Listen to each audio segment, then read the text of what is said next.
Hello students, transformer series के इस video lecture में मैं ट्रांसफार्मर ऑन लोड या ट्रांसफार्मर ऑन फुल लोड को डिस्कस करने जा रहा हूँ। यहाँ पर मैंने दो केस लिए हैं। ये है आपका ट्रांसफार्मर ऑन नो लोड, जब ट्रांसफार्मर को लोड नहीं दिया जाता है। यहाँ पर ट्रांसफार्मर पर लोड नहीं दिया जाता है। हमने वोल्टेज V1 अप्लाई किया है। V1 अप्लाई किया है, यहाँ पर N1 टर्न है, इधर N2 टर्न है। सिमिलरली यहाँ भी V1 वोल्टेज अप्लाई किया है, N1 प्राइमरी पर टर्न है, N2 सेकेंडरी पर टर्न है। और जब हम यहाँ पर वोल्टेज V1 अप्लाई करते हैं, ट्रांसफार्मर अगर नो लोड है तो ट्रांसफार्मर की सेकेंडरी में कोई करंट फ्लो नहीं करती है। ट्रांसफार्मर की सेकेंडरी में कोई करंट फ्लो नहीं करती है, जिसको मैं अभी तक डिस्कस कर चुका हूँ। और ट्रांसफार्मर की प्राइमरी में एक no load current I0 flow करती है। No load current I0 flow करने पर ट्रांसफार्मर की कोर में एक मैग्नेटिक फ्लक्स, म्यूचुअल फ्लक्स जिसे हम बोलते हैं या मेन फ्लक्स कहते हैं, ये प्रोड्यूस होता है। ट्रांसफार्मर की प्राइमरी में E1 और सेकेंडरी में E2 EMF, चाहे हम नो लोड कहें या फुल लोड कहें, दोनों में यहाँ तक सेम है। ट्रांसफार्मर की प्राइमरी में E1 और सेकेंडरी में E2 EMF उत्पन्न होता है। प्राइमरी में जब हम वोल्टेज अप्लाई करते हैं तो नो लोड की कंडीशन में एक current, no load current I0 flow करती है, जो कि फुल लोड करंट की 3 से 5% होती है। इसके दो पार्ट होते हैं। एक होता है I म्यू, जिसे हम मैग्नेटाइजिंग कंपोनेंट कहते हैं। मैग्नेटाइजिंग कंपोनेंट या हम रिएक्टिव कंपोनेंट, बहुत सारे नाम हैं। रिएक्टिव कंपोनेंट कहते हैं जो कोर को मैग्नेटाइज करने का काम करते हैं। और जो दूसरा कंपोनेंट है IW, वो कोर लॉसेस को बियर करता है। यहाँ पर हिस्टैरिसीस और एडी करंट लॉस है। ये सारा डिस्कशन मैं प्रीवियस वीडियो में कर चुका हूँ। जिसने न देखा हो वो प्रीवियस वीडियो ज़रूर देख ले, तभी आगे आपको अच्छे से समझ में आएगा। IW जो है उसको हम कोर लॉस कंपोनेंट या working component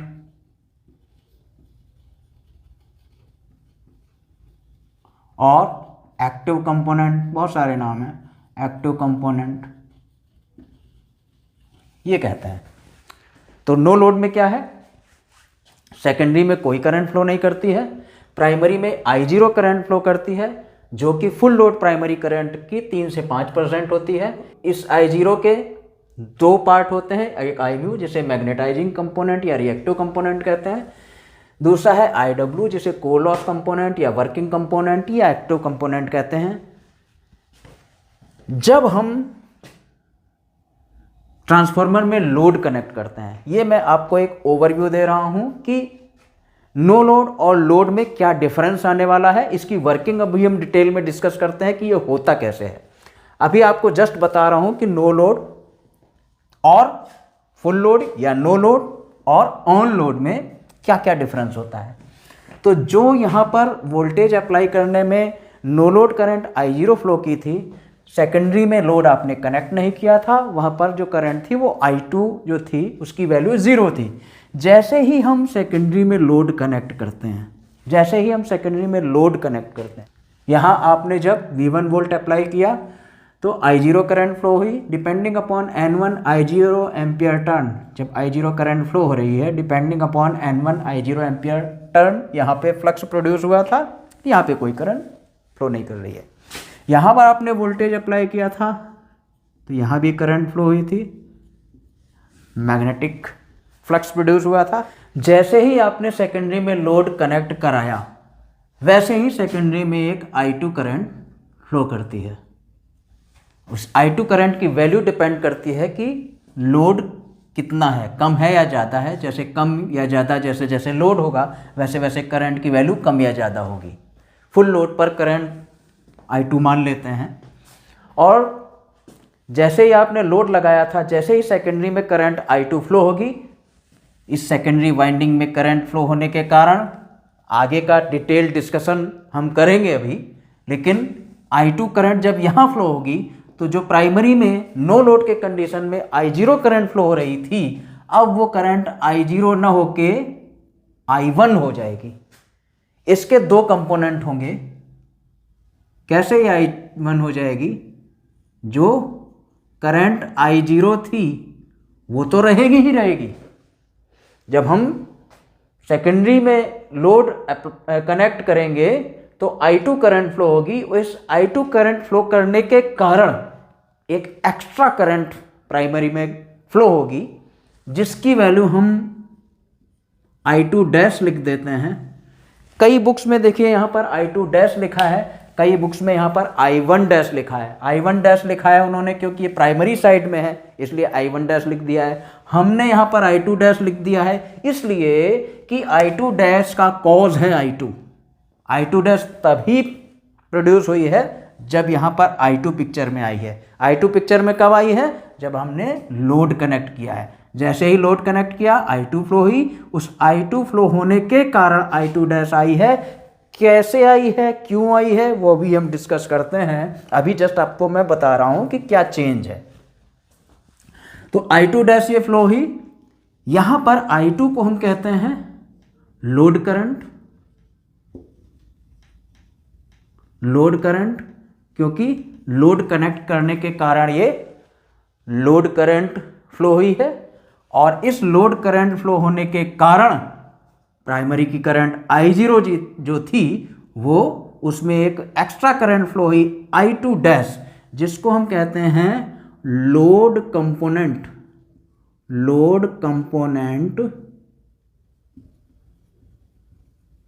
of primary current.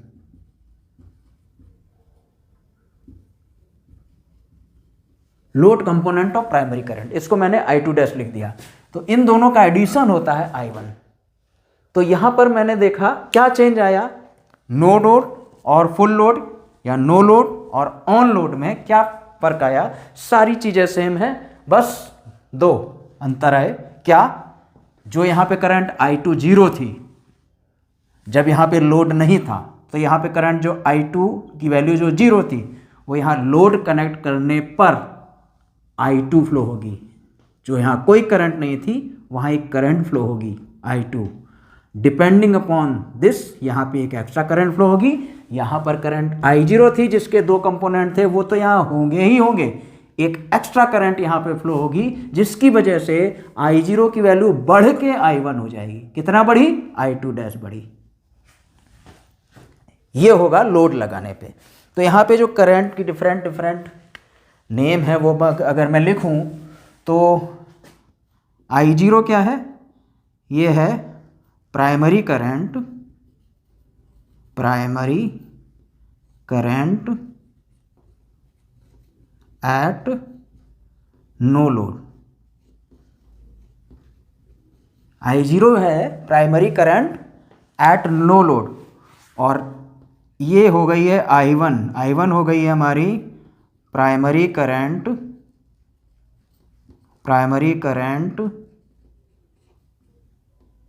At full load, या कहें प्राइमरी करंट एट लोड। कोई भी लोड देंगे जब हम लोड कनेक्ट करेंगे। यहाँ हमने फुल लोड लिख दिया है, आप ये कह सकते हैं और ऑन लोड, ये बढ़ गई। और यहाँ पर जो I2 है, I2 को हम कहेंगे load current.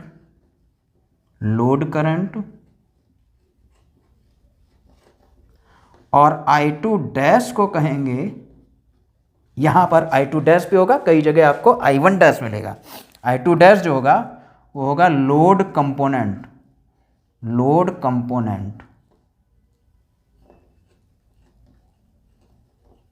Of primary current. Notation से कोई फर्क नहीं पड़ता, I2 डैश या I1 डैश से।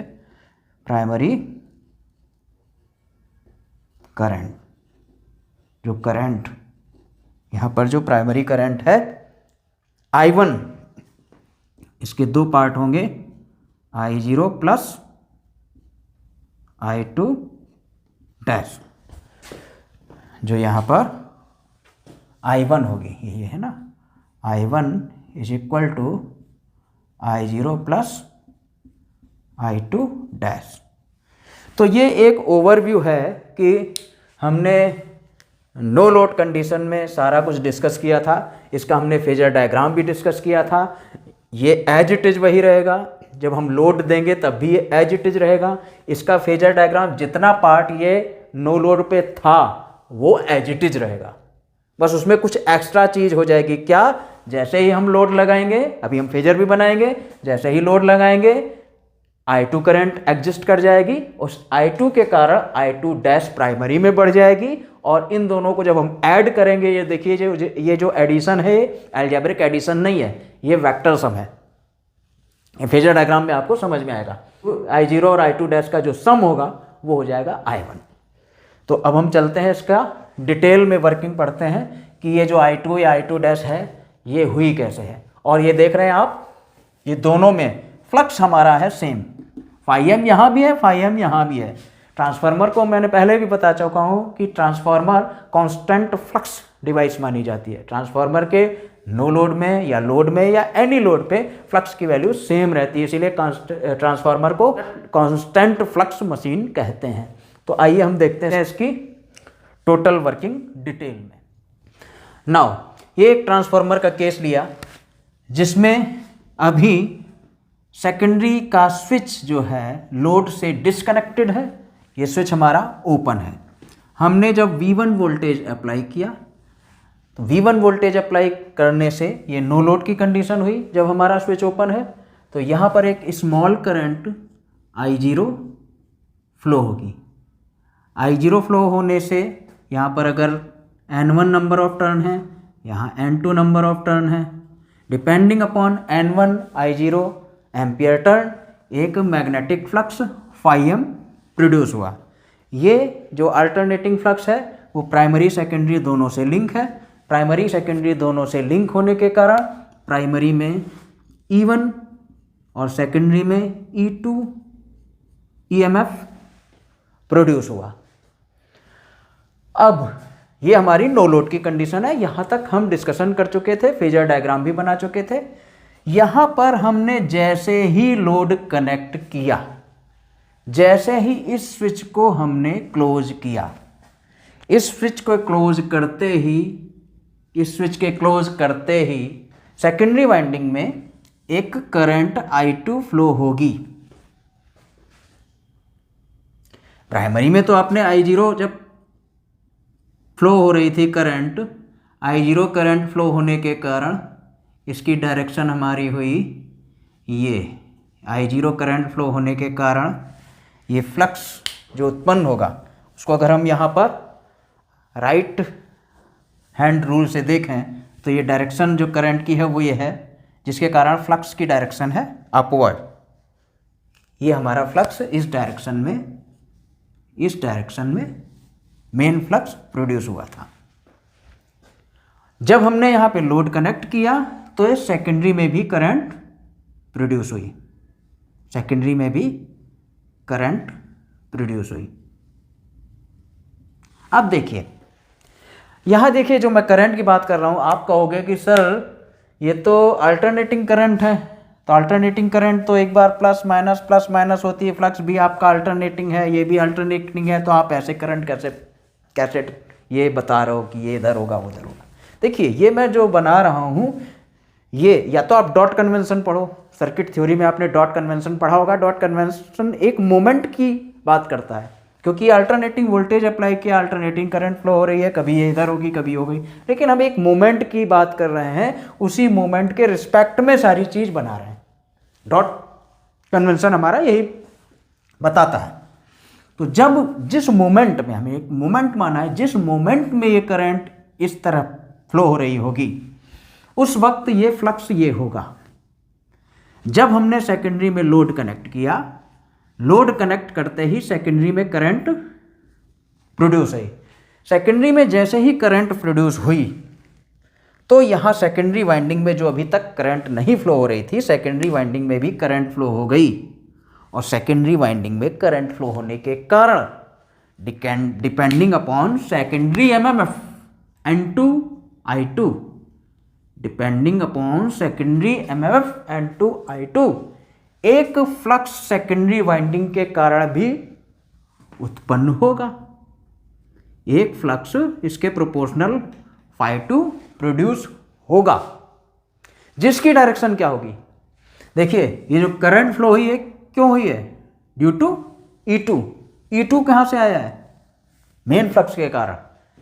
इस फ्लक्स के कारण E2 आया है, और इस E2 के कारण जब आपने लोड कनेक्ट किया है तो I2 फ्लो किया है। तो I2 जो होगा, I2 जो करंट होगी या इसके कारण जो फ्लक्स होगा वो मेन फ्लक्स को अपोज करेगा due to Lenz law. Main flux के कारण ही E2 बना था, और इसी के कारण हमारे लोड लगाने के कारण I2 ही, और I2 करंट फ्लो होने के कारण depending upon N2 I2 ampere turn flux produce होगा सेकेंडरी वाइंडिंग में करंट फ्लो होने के कारण, जो मेन फ्लक्स का अपोज करेगा। तो ये जो मेन फ्लक्स का अपोज करेगा सेकेंडरी फ्लक्स φ2, इसकी डायरेक्शन होगी इस φm के अपोजिट φ2।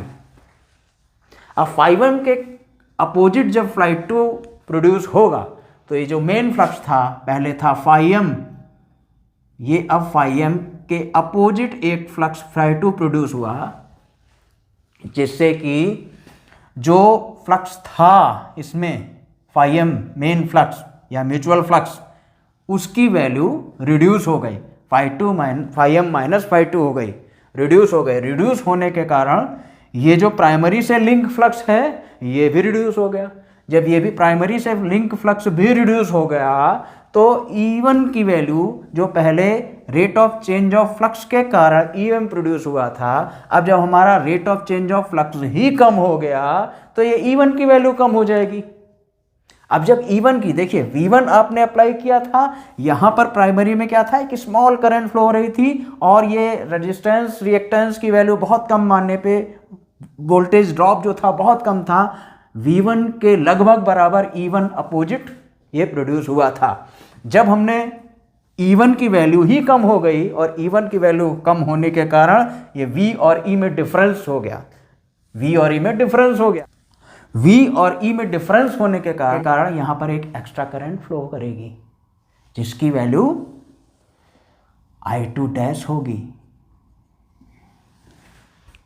जिसकी वैल्यू I2 डैश होगी।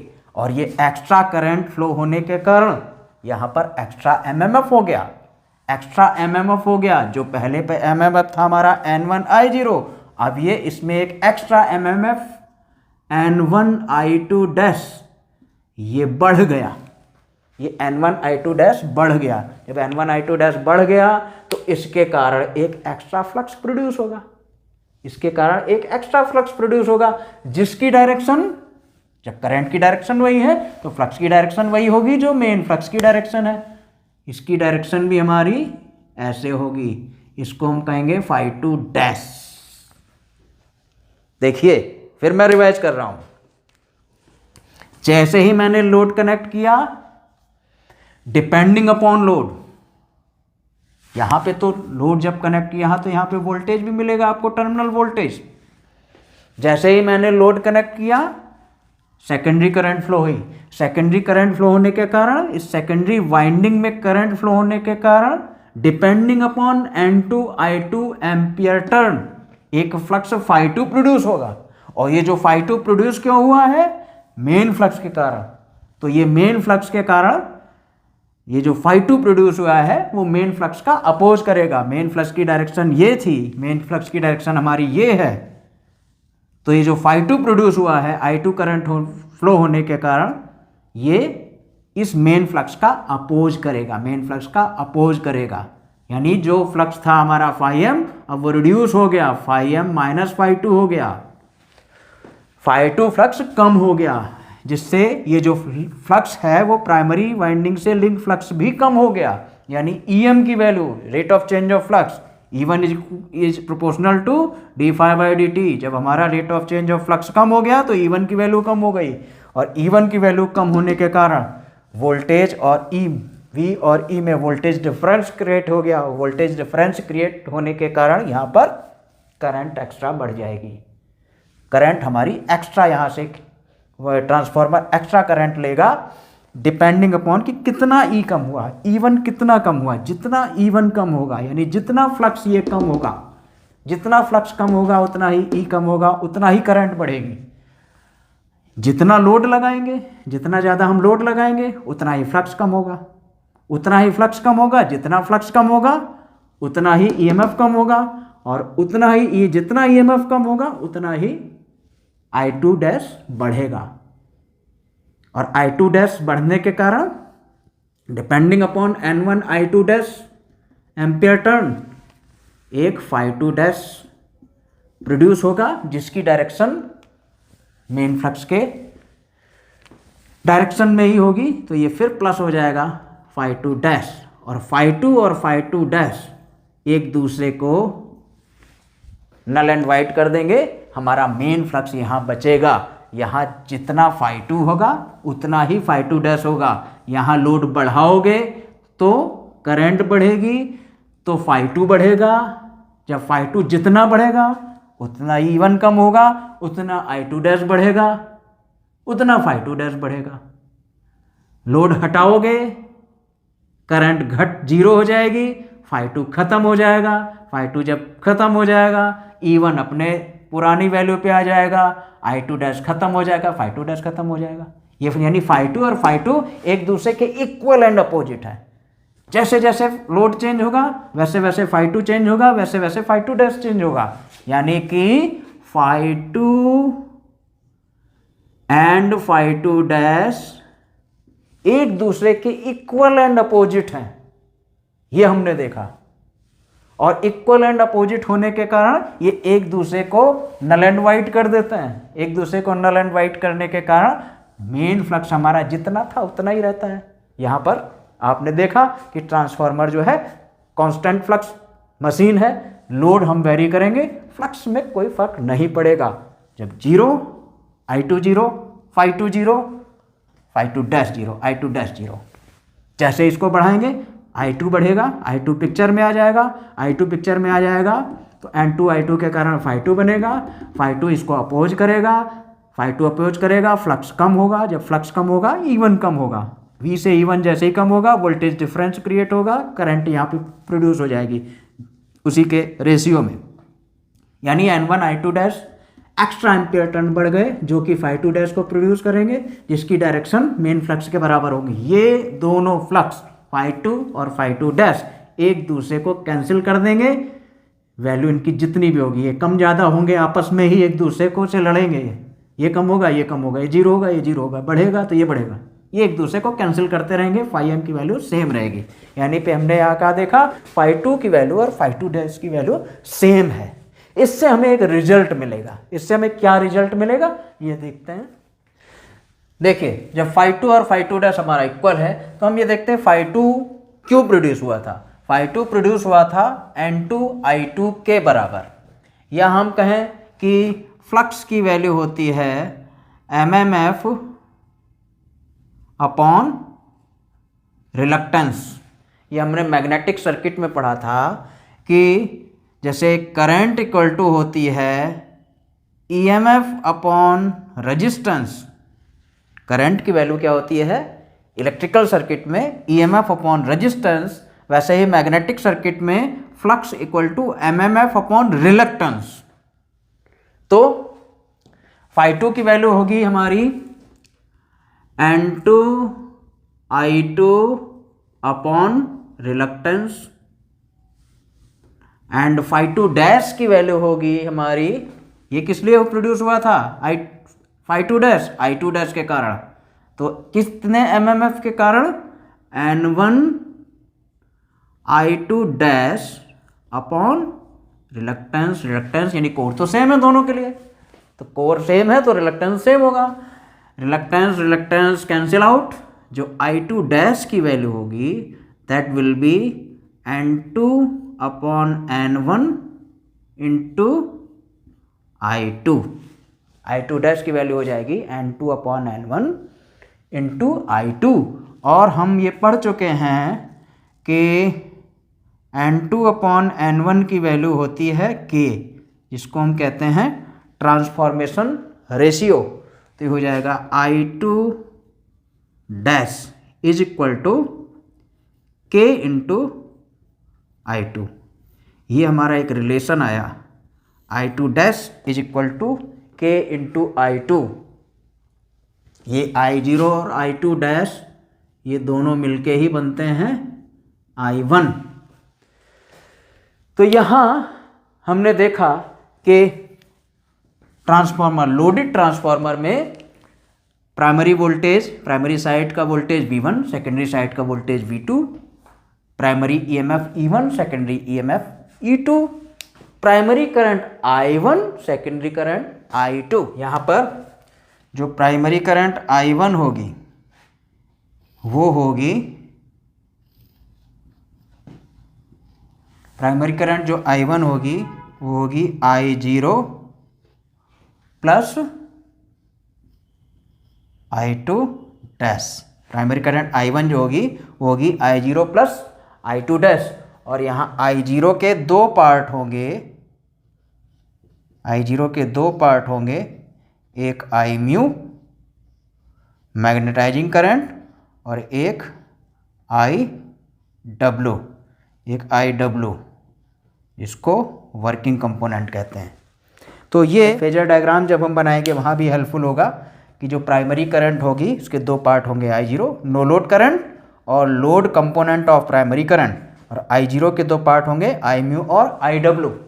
हमने इक्विवेलेंट सर्किट देखा था नो लोड कंडीशन में भी, और अब हम इक्विवेलेंट सर्किट देखते हैं लोडेड कंडीशन पर। इक्विवेलेंट सर्किट हमारा क्या होगा ये अगर हम देखेंगे तो इक्विवेलेंट सर्किट जब हमने नो लोड का बनाया था, तो नो लोड इक्विवेलेंट सर्किट में हमने बनाया था, तो देखिए अब लोडेड कंडीशन में हम सर्किट बनाएंगे, डायग्राम बनाएंगे, तो वो नो लोड के जैसा ही होगा, बस उसमें थोड़ा सा चेंज हो जाएगा।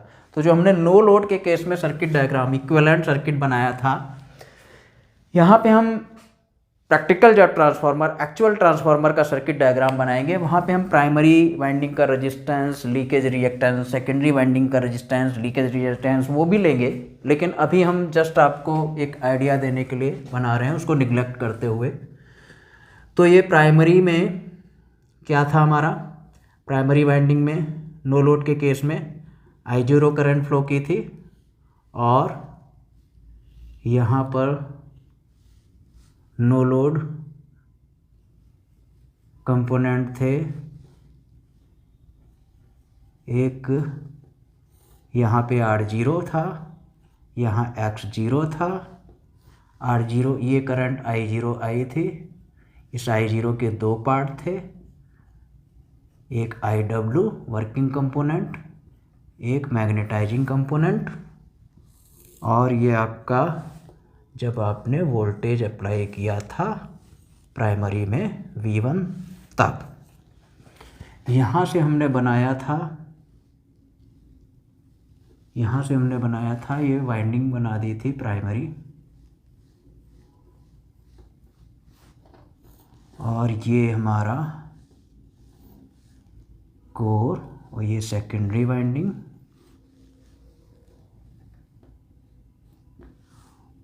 और यहाँ हमने कोई लोड नहीं लगाया था। ये हमने नो लोड के केस में ये इक्विवेलेंट सर्किट बनाया था, वो ऐसे ही रहेगा। बस यहाँ लोड कंडीशन में इसका इक्विवेलेंट सर्किट बनाएंगे अगर हम, कंप्लीट डायग्राम नहीं है ये। तो लोड जब हम यहाँ जैसे ही लोड कनेक्ट करेंगे, लोड कनेक्ट करते ही यहाँ करंट फ्लो कर जाएगी I2। जैसे ही हम लोड लगाएंगे यहाँ पे I2 करंट फ्लो कर जाएगी, I2 करंट फ्लो होने के कारण यहाँ पे I2 डैश फ्लो कर जाएगी। तो यहाँ I0 तो इधर I2 डैश हो जाएगी, तो ये जो करंट हो जाएगी वो हो जाएगी I1। I1 की वैल्यू क्या हो जाएगी, I0 plus I2 dash. I0 same रहेगी लॉसेस को बियर करने के लिए, I2 डैश ये करंट यहाँ पे हो जाएगी। ये आपका इक्विवेलेंट सर्किट हो गया। इसी बेस पे हम फेजर डायग्राम खींचेंगे।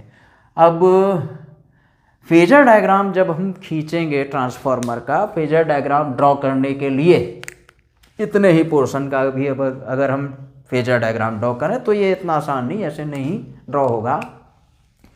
फेजर डायग्राम ड्रॉ करने के लिए आपने क्या किया है, कितना चेंज करेंगे हम। नो लोड का जो फेजर डायग्राम था वो एज इट इज रहेगा, उसमें कुछ चेंज करेंगे। क्या हुआ, यहाँ से V2 तक हमने बनाया था, अभी बनाते हैं। जब हम चेंज करेंगे तो I2 प्रोड्यूस होगा, I2 प्रोड्यूस होगा। अब I2 प्रोड्यूस होगा V2 के रिस्पेक्ट में। जब हम I2 ड्रॉ करेंगे वहाँ हमें ये जानना ज़रूरी होगा कि ये लोड का नेचर क्या है, क्योंकि देखिए ट्रांसफार्मर का तो अपना कोई पावर फैक्टर नहीं होता है, जस्ट बिकॉज ऑफ वाइंडिंग वगैरह बहुत स्मॉल पावर फैक्टर होता है ट्रांसफॉर्म।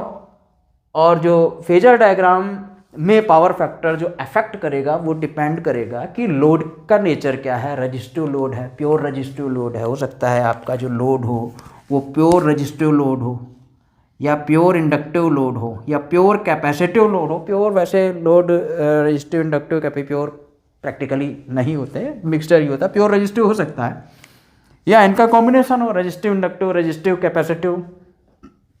तो उसके बेस पे डिपेंड करेगा कि ट्रांसफार्मर का जो फेजर डायग्राम बनाएंगे वो कैसा होगा। तो हम तीनों केस डिस्कस करते हैं, कंपैरिजन करते हैं कि तीनों केस में क्या फ़र्क होगा। तो नो लोड का फेजर डायग्राम तो सेम रहेगा, जैसा मैंने बताया था। नो लोड का फेजर डायग्राम तो आपको चलना ही चलना है, तो आपको देखना ही देखना है। उसके बाद जब हम लोड लगाएंगे तो क्या उसमें फ़र्क पड़ेगा, ये हम 3 केस इसके लेके ये ड्रॉ करते हैं। आइए अब हम लोग लोडेड कंडीशन में ट्रांसफार्मर का फेजर डायग्राम ड्रॉ करते हैं। और फेजर डायग्राम ड्रॉ करने के लिए हमने प्राइमरी वाइंडिंग और सेकेंडरी वाइंडिंग के जो वाइंडिंग में ड्रॉप्स होते हैं रेजिस्टेंस के कारण, वाइंडिंग रेजिस्टेंस के कारण, लीकेज रिएक्टेंस के कारण, उन ड्रॉप को अभी निगलेक्ट करते हुए हम फेजर डायग्राम ड्रॉ करते हैं। तो यहाँ हमने ये जो 3 फिगर बनाए हैं, ये तीनों फिगर सेम हैं। और ये तीनों फिगर हैं ट्रांसफार्मर जब नो लोड पे होता है, जब ट्रांसफार्मर में लोड कनेक्ट नहीं करते हैं। तो 3 हमने सेम बना दिए गए हैं। क्यों? क्योंकि इन तीनों में हम आगे क्या मॉडिफिकेशन होगा, आगे क्या ऐड होगा जब हम ट्रांसफार्मर पर लोड कनेक्ट करेंगे।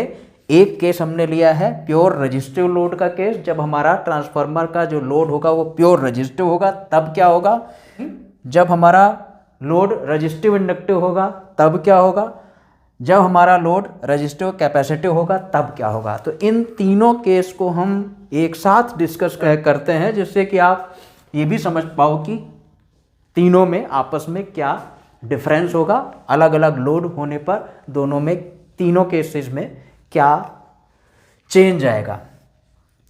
तो ये हमारा ट्रांसफार्मर का फेजर डायग्राम है नो लोड की कंडीशन में।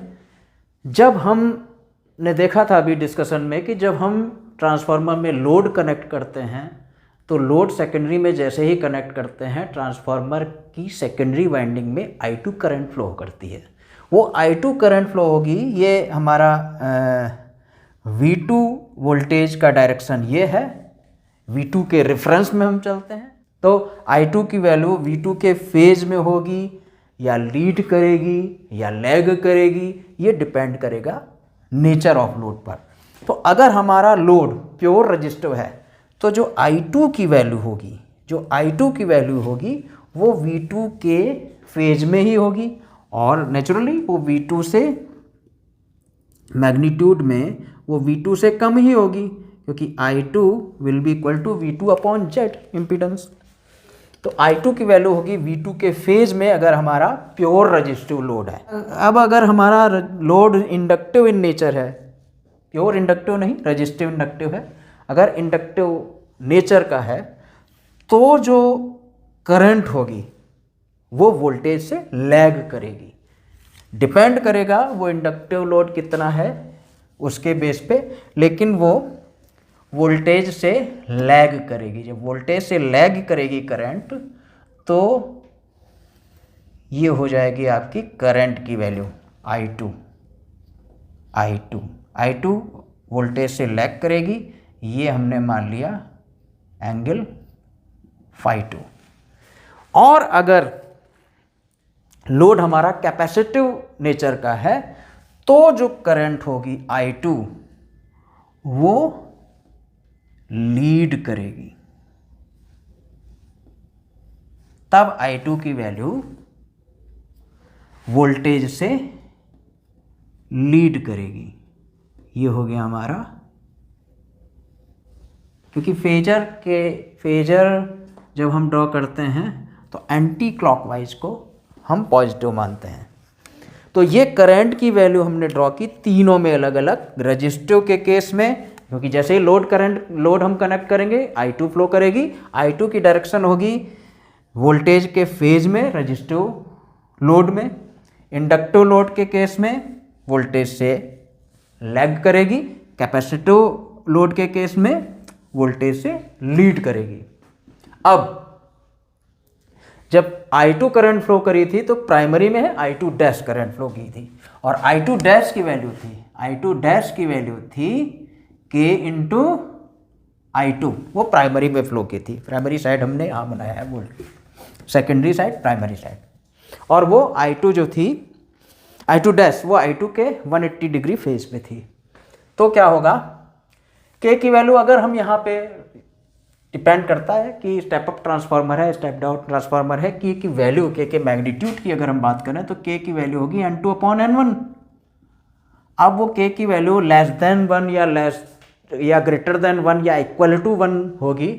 K N1 N2 ये स्टेप अप ट्रांसफार्मर है या स्टेप डाउन ट्रांसफार्मर है या आइसोलेशन ट्रांसफार्मर है, उससे K की वैल्यू डिपेंड करेगी और उससे क्या होगा, I2 डैश का मैग्नीट्यूड डिपेंड करेगा। होगी वो 180 डिग्री फेज अपोजिशन में ही। यहाँ हम मान के चलते हैं, मान लिया कि K की वैल्यू 1 है, मान लिया K की वैल्यू 1 है, या आप कुछ भी ले सकते हो। तो I2 डैश ड्रॉ करना है हमें, क्योंकि I2 तो हमें मिल गई, I1 हमें ड्रॉ करना है। I1 की वैल्यू क्या होगी, I1 की वैल्यू क्या थी, I0 plus I2 dash. I1 की वैल्यू क्या होगी, I0 plus I2 dash. I0 बनी हुई है, I0 हमारे पास है, I2 हमने ड्रॉ कर लिया, हमें अब I2 डैश चाहिए, और I2 डैश की वैल्यू क्या है, KI2। तो I2 जब है तो आप I2 डैश ड्रॉ करिए, वो 180 डिग्री फेज अपोजिशन में होगी। यहाँ रेजिस्टेंस के केस में I2 ये है तो I2 डैश हमारी इधर हो गई, I2 डैश ये हो गई। यहाँ पर I2 ये है तो I2 डैश इसके अपोजिशन में हो गई, इसके पोजीशन में हो गई I2 डैश,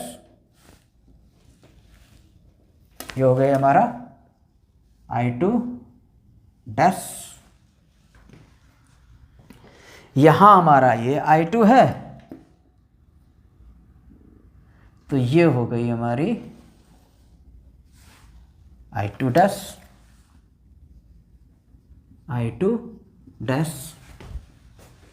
फेजर डायग्राम अगर हम ड्रॉ करें तो ये हो गया हमारा phi2 डैश,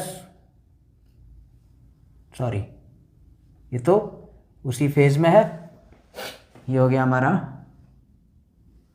phi2 डैश, ये हो गया हमारा phi2 डैश। अब हमें क्या करना है, I1 निकालना है। I1 कहाँ से निकलेगा, I0 और I2 डैश को ऐड कर दीजिए। अब यहाँ I0 इधर है, I2 डैश इधर है, तो जैसा कि मैंने बताया था I0 और I2 डैश का वेक्टर सम होता है I1 जो होता है I0 और I2 डैश का वेक्टर सम होता है। तो आप पैरेललोग्राम मेथड से निकाल लीजिए, पैरेललोग्राम मेथड से निकाल लीजिए। ये हुआ इसके पैरेलल,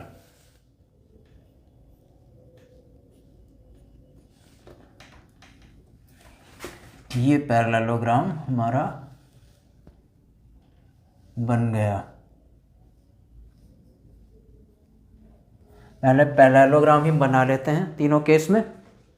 यहाँ पे पैरेललोग्राम बनेगा ऐसे,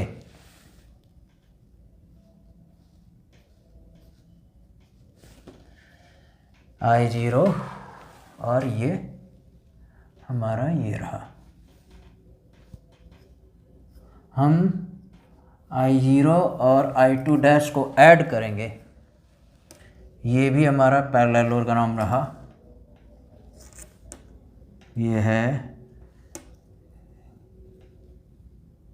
9.5,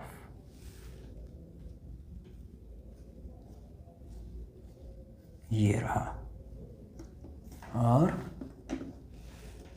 ये रहा। हम वेक्टर सम हमें करना है I0 और I2 डैश का, और I0 और I2 डैश को हम जब ऐड करेंगे तब जो मिलेगा वो मिलेगा हमारा I1। तो हम इसको ऐड कर देते हैं, I0 और I2 डैश को हमने ऐड किया तो ये आया हमारा वेक्टर सम I0 और I2 डैश का।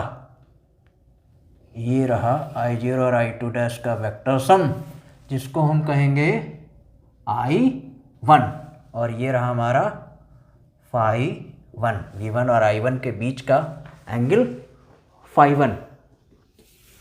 इसी तरह इस केस में V1 और I1 के बीच का एंगल ये हुआ हमारा, ये हुआ I0 और I2 डैश का एडिशन I1, और V1 और I1 के बीच का एंगल φ1।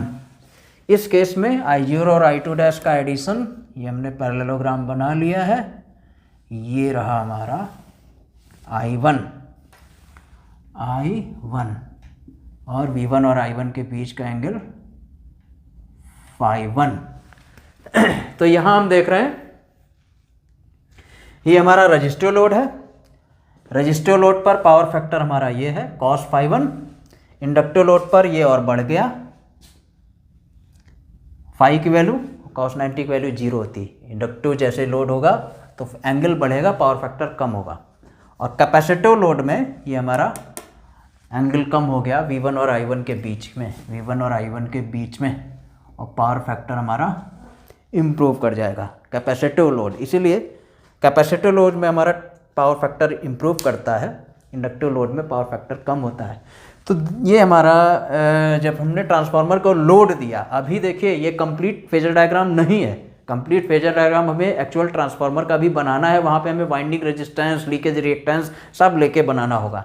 लेकिन ये एक, वहाँ पर भी जब आप लोड कनेक्ट करोगे, लोड कनेक्ट करके प्राइमरी करंट जो निकालेंगे वो इसी तरह निकालेंगे तीनों के, चाहे वो रेजिस्टेंस रजिस्टिव लोड हो, चाहे इंडक्टिव लोड हो या कैपेसिटिव लोड है। जब हम लोड कनेक्ट करेंगे तो I2 फ्लो करेगी, I2 के 180 डिग्री फेज अपोजिशन में I2 डैश होगी, और I2 डैश और I0 को जब हम ऐड करेंगे तब I1 मिलेगी। तो यहाँ पर हमने ट्रांसफार्मर की लोडेड कंडीशन पर रजिस्टिव, इंडक्टिव और कैपेसिटिव लोड तीनों के केस में ट्रांसफार्मर का फेजर डायग्राम ड्रॉ किया है। नेक्स्ट वीडियो में हम इसी के आगे फर्दर डिस्कशन कंटिन्यू करेंगे। आज के लिए इतना ही। Thank you very much.